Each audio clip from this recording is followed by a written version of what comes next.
अगर आपको ये कहानी पसंद आई तो कमेंट बॉक्स में चौथ माता की जय अवश्य लिखिए। साथ ही अगर आपने अभी तक मेरे चैनल को सब्सक्राइब नहीं किया तो सब्सक्राइब कर लीजिए और बेल आइकॉन पर क्लिक जरूर कीजिए, जिससे हमारे वीडियो के नोटिफिकेशन आपको मिलते रहें। अब सुनिए ये कहानी। किसी गांव में एक साहूकार साहूकारनी रहते थे। उनके 4 बेटे थे और एक बेटी थी। बेटी का विवाह पास के ही गांव में हो गया था। साहूकार के चारों बेटों की भी शादी हो चुकी थी। पहले के जमाने में सास खाने की चीजें छिपाकर रखती थी, तो साहूकारनी भी अपनी बहुओं से चीजें छिपाकर रखती थी। साहूकारनी की बहुएं खाने पीने की चीजों के लिए तरसती थीं। एक बार की बात है, भादों का महीना था, तो भदवा चौथ का दिन आया, तो साहूकार की बहुओं ने भी चौथ का व्रत रखा। साहूकार की बहुओं का भी मन हुआ कि वो आटे का सीरा खाएं। बहुएं सोचती हैं कि सासू माँ तो सीरा बनाने नहीं देंगी, और बहुएं अपनी सास से इतना डरती थीं कि उनसे बोल भी नहीं सकती थीं कि हमें ये खाना है, हमारा ये खाने का मन है, अब करें तो क्या करें। तब बहुओं ने मिलकर एक योजना बनाई। बहुओं ने अपनी सास से कहा कि सासू माँ, ननद जी की तबीयत खराब है, आप जाकर देख आइए। साहूकारनी अपनी बेटी को देखने चली गई। उनके जाने के बाद बहुओं ने जल्दी जल्दी सीरा बनाया और बनाकर रख दिया और सोचा कि चांद को अर्घ्य देने के बाद सीरा खा लेंगे। सासू माँ को पता भी नहीं चलेगा।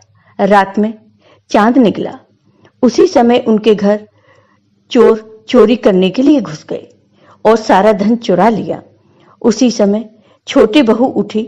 उसने देखा कि चांद तो निकल आया है, तो वह अपनी देवरानी जेठानी को हिलाने लगी कि उठो। उनके ससुर का नाम चांदमल था, तो वह चांद का नाम नहीं ले सकती थी, क्योंकि पहले जमाने में औरतें अपने ससुर, पति, जेठ का नाम नहीं लेती थी।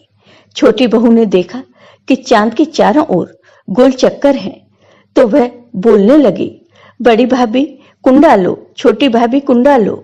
उधर उनमें से एक चोर का नाम भी कुंडालो था। वह चोर डर गया और सोचा कि ये औरत तो बहुत होशियार है, ये तो मेरा नाम भी जानती है और शायद इसने हम लोगों को देख भी लिया है। तब वो चोर डर के मारे सारा धन वहीं छोड़कर भाग गए, पर आगे वो चोर पकड़े गए। दूसरे दिन राजा के दरबार में उन चोरों को हाजिर किया गया। राजा बहुत खुश हुए कि जो चोर बहुत चोरियां करते थे और आज तक पकड़े नहीं गए, वो आज पकड़ लिए गए हैं। राजा ने चोरों से कहा कि मुझे तुमसे एक बात पूछनी है कि अब तक तुम लोगों ने बहुत सी चोरियां की, पर कभी पकड़े नहीं गए, लेकिन अब की बार ऐसा क्या हुआ जो तुम्हें पकड़ लिया गया। तब चोरों ने सारी बात राजा को बताई।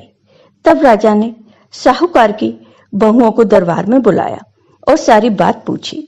तब बहू ने सारी बात बताई कि हमने चौथ माता का व्रत रखा था और हमें चांद को अर्घ देना था। हम लोग चंद्रमा का नाम नहीं ले सकते, क्योंकि ये हमारे ससुर जी का नाम है। चंद्रमा चारों ओर से घिर रहा था, इसलिए मैंने अपनी देवरानी जेठानी को उठाने के लिए बोला था, कुंडालो कुंडालो, और चोर ने समझा कि मैंने उसे देख लिया है और वो डर गए और भागे, तो वो पकड़े गए। बस इतनी सी बात है। फिर राजा ने चोरों को जेल में डलवा दिया और साहूकार की बहुओं को बहुत सारा धन दिया। बहुएं धन लेकर खुशी खुशी अपने घर आईं और घर आकर बहुओं ने सारी बात अपनी सासू माँ को बताई। साहूकार ने बहुओं की बात सुनकर बहुत खुश हुई और चौथ माता को धन्यवाद दिया। चौथ माता की कृपा से सास बदल गई और सास और बहुएं मिलकर खुशी खुशी रहने लगी। तो हे चौथ माता, जैसे आपने इस साहूकार की बहुओं पर अपनी कृपा की, वैसे ही अपने सभी भक्तों पर अपनी कृपा सदा बनाए रखना। जय हो चौथ माता की। आपको ये वीडियो पसंद आया हो तो कमेंट बॉक्स में कमेंट करके जरूर बताइए। साथ ही मेरे वीडियो को ज्यादा से ज्यादा शेयर करिए। धन्यवाद।